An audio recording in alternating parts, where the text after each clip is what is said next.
Hello, I'm Pedro Mora with Pacific Media, and now, Pauline. Today we're going to explore the righteousness of our views on harm reduction. The popular common sense is that we should not enable the consumption of illegal drugs. Yet, there is a less understood notion that the consumption of recreational drugs is a human right, and therefore it should be supported. We begin this exploration with Thomas Kerr, speaking at a Vancouver rally in 2003. We're not just fighting a war on drugs in the downtown east side, we're fighting a global war on drugs. And there's a lot of people around the world who are doing what we're doing today, which is fighting the war on drugs. And I want at this time for us all just to remember the 4,000 drug users that have been executed in Thailand in the last 3 months, the 50,000 drug users that have been incarcerated or put into military treatment camps, if you can believe that. Let's not forget the 50,000 HIV-positive injection drug users in prison in the Ukraine, the other 50,000 HIV-positive drug users in prisons in Russia. And let's not forget the 500,000 people doing time for non-violent drug-related offenses in the U.S. In Vancouver, we used to kill drug users quietly, relying on government inaction as our main weapon. But now it seems like in Vancouver, the government has instead decided to follow our neighbors to the south and to instead rely on the most violent, the most deadly, expensive, and ineffective approach to addressing drug-related harm in the world. In 1997, after we had the developed world's fastest HIV epidemic, the Vancouver Police Department doubled its police budget for this neighborhood. And here we are, 5 years later, and what do we got? Do we have a safe site? No! No, but we got 50 more cops. Is that all? Hey, got shit on. While we wait for sensible solutions like safe injection sites, all we get is more and more cops. And in the past month, Vancouver once again gained international attention as international human rights observers came to our city and blew the whistle on the cops, citing dozens of human rights violations. And now we around the world, like others, are calling on all levels of government to stop the violence, stop the human rights abuses, and take positive action.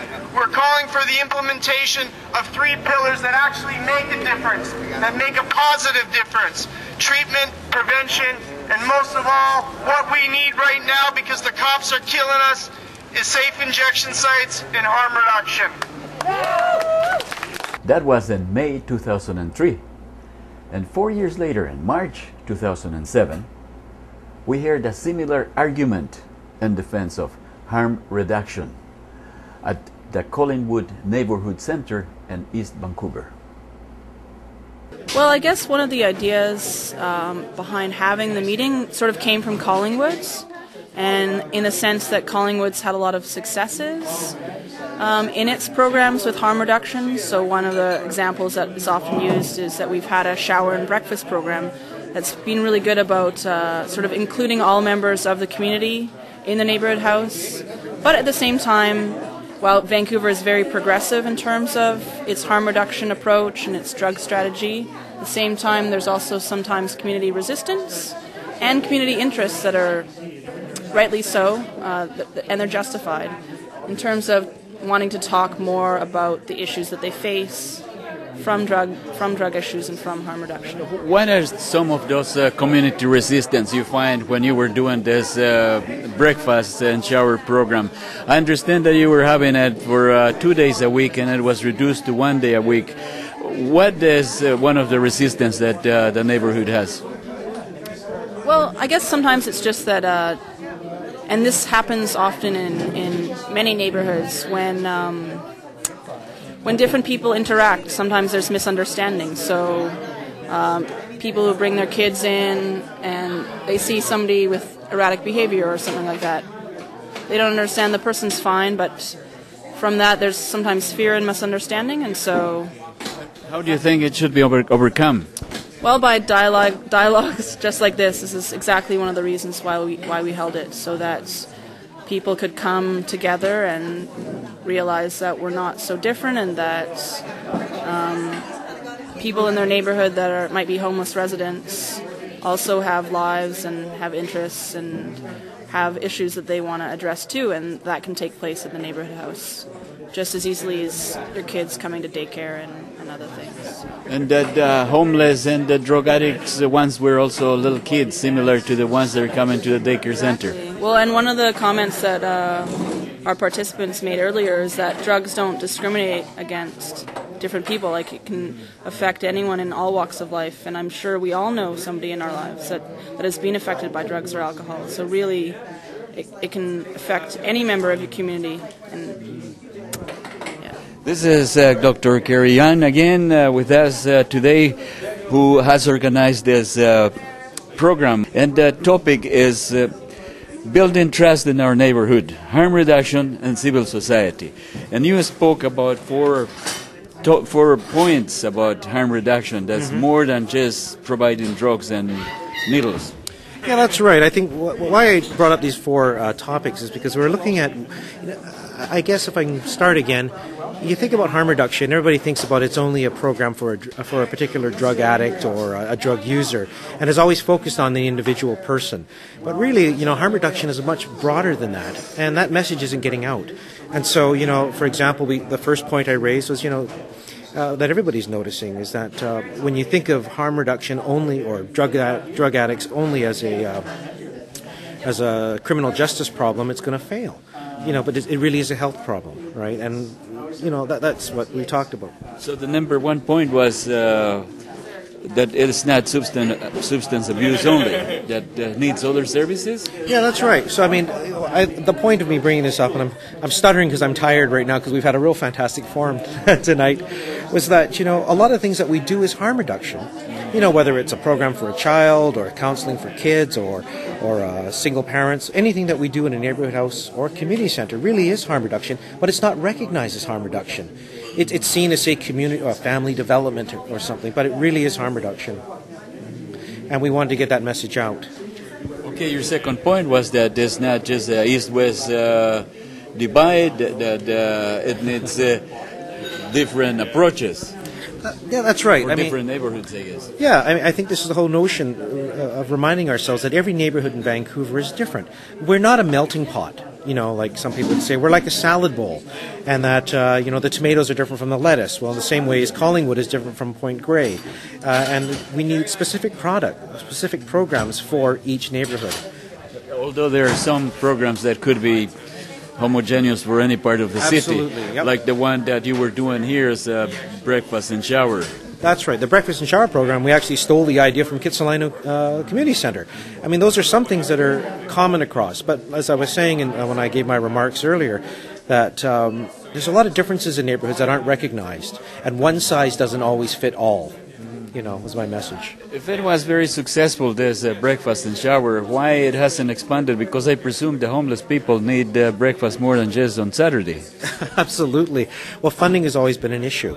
And the other problem, of course, is that getting communities to accept to have this many homeless people in their neighborhood 2 or 3 or 4 times a week has become an issue.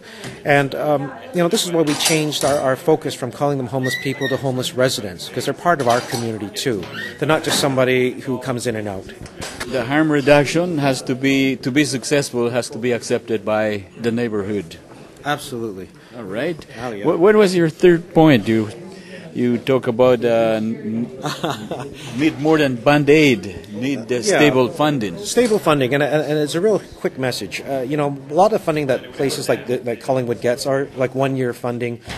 We don't know if it's going to be renewed from 1 year to the next, so we can't plan.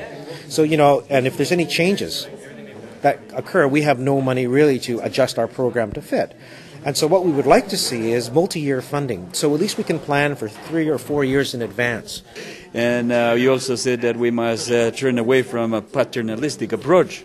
Yeah, I mean, I call it a father knows best approach, where some expert will come in and say, this is what you should be doing, and they really don't know anything about the community. So it goes back to my earlier point that these programs have to be accepted by the community, and the only way a community will accept these programs is when they have a hand in developing it, when they drive the agenda, when they drive the program.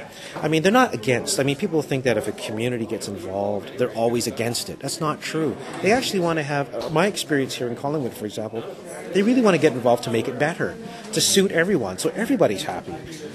Well, Kerry Young, thank you very much for your time. We heard some presentations from the past, 2004 and 2007. Now we fast forward to the present 2011. Let's hear from some residents in Victoria who are advocates of human rights, promoting harm reduction for drug users. So, for many of you who might already know, harm reduction is really a set of strategies and also a philosophy that's aimed at reducing the harms associated with illicit drug use.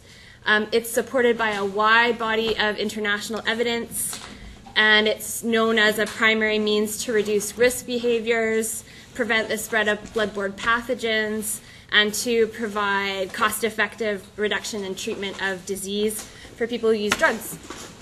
And it really is based on sort of principles of pragmatism and humanistic values, and it includes everything from prevention education, peer support, the provision of safer drug use supplies, safer sex supplies, the recovery of used supplies, outreach, substitution therapies, and supervised consumption. And it recognizes that drug use in our society is a reality, and that drug use occurs along a spectrum. So not all drug use is necessarily problematic, and not all drug use is going to lead to addiction. And the goal for harm reduction strategies and philosophy is to really provide support for a variety of outcomes. And so it's really based on client-driven or user-driven or peer-driven, person-driven goals. It's all about self-determination. And abstinence may or may not be one of those goals. So harm reduction and abstinence are not mutually exclusive. Harm reduction is totally compatible with abstinence, but abstinence may not be the goal of a harm reduction approach, depending on who you're talking about. Until this last week, I didn't even know I was an activist. I just go out and I do my thing, and I do it because it makes me feel good, right? I love helping people. I've been a drug addict all my life. And to me, being a drug addict, I'll take these things off. I don't need them. Not really. You guys are all blurry. If I use drugs like you guys eat breakfast, like it's just part of me. Like I use drugs from morning to night, right? When I get a good bath in the night, I use something, right? It's no big deal. It's part of me. I'm not one of those people that does drugs and goes all crazy and everything. It's like the people out there that I'm sure some of you guys smoke or it's like, you know, you guys go out for a cigarette, I go out for a crack food, like, you know, it's just a different drug, right? You guys go out and drink your coffee, I go out and I drink a methadone, like, you know, we all have our hang-ups, right? And they're not hang-ups, it's when we all have our own little things that we choose to do. No one makes us do nothing. We may allow people to tell us or try to tell us what to do, but personally myself, I do what I want when I want. You know, there's only one life to live, and you do what makes you happy. And harm reduction, I think, is about making everybody safe and happy about what they're doing.